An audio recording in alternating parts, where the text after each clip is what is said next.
Cyril, Resilience. Yeah, Resilience is a company that is focused on making campuses safer. And with all the things that are going on in the campuses, we have seen, we hear about campus shootings almost on a weekly basis these days with cyberbullying and so on and so forth.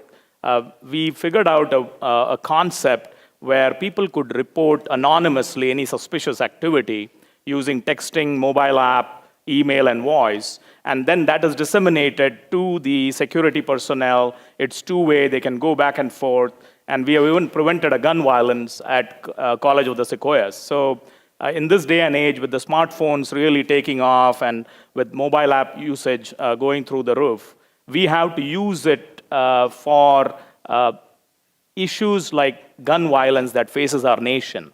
And we have been able to even prevent a suicide using our technology, and the adoption is growing. And we want to make campuses safer globally. Do you notice that a certain demographic is more active on your service? Definitely. I think our focus is campuses, and the students are there, and they love to use apps. And secondly, they know that it's the whole idea that DHS talks about, see something, say something. It makes so much sense. We use the community to make everyone safer in the community. The kids love it because they don't have to be really seen as tattletaling.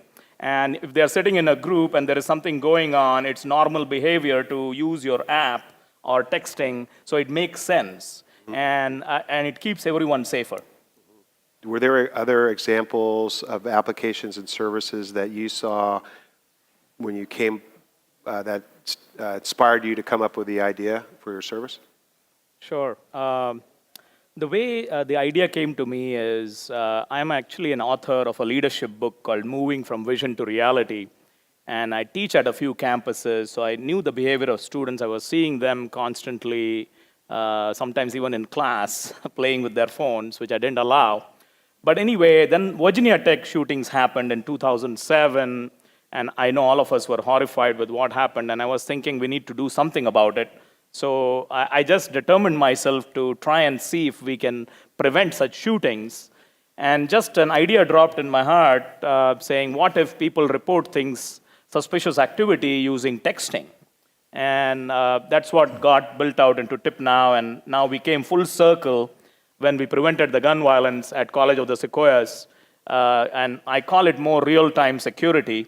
And with the instant economy, we have to look at solutions like that because we have to use the community for safety of everyone, not the police personnel or security personnel. There is not enough of them to be able to see everything. Right. So that's where the idea came.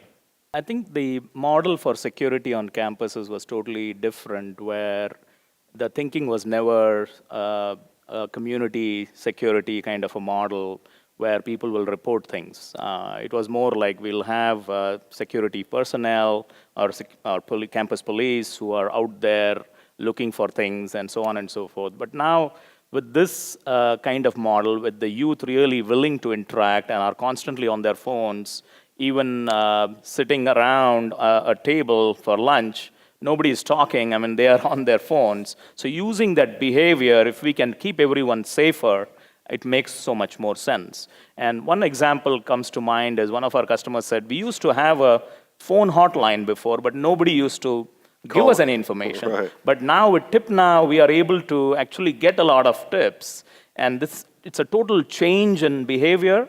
We never asked the students to report it before, but now effectively communicating with them through posters, through mass notifications, things like that, there is clear awareness that to be safe, we have to report suspicious activity. It's as simple as that, and then the campus is safer. Cool.